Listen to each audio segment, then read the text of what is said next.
Naibu Inspekta Jenerali wa Polisi Gilbert Masengeli amewahimiza vijana kujiepusha na maovu ya kijamii na badala yake kujikita katika kukuza vipaji vyao ili kuiwezesha jamii. Masengeli alisema hayo alipofunga rasmi awamu ya 3 ya mashindano ya HK Muchuma yaliyofanyika katika shule ya msingi ya Khalala huko Webuye.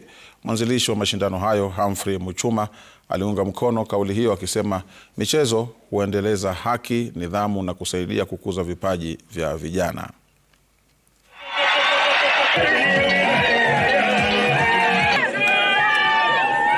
You played very well. Well done. Well done. Sporting brings teamwork, brings discipline.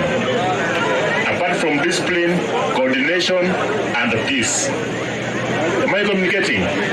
So as we go, let us enhance peace, discipline, coordination, and encourage one another to assist one another as we go ahead. Also, madawa ya kulevya kwa michezo hairuhusiwi, hata kwa upande mwingine ya maisha ya kawaida hairuhusiwi, si ndio?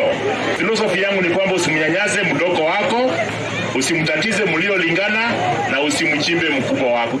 Tunataka kusaidia vijana waendelee, si ndio? Na tujiepushe na mambo mbaya, si ndio?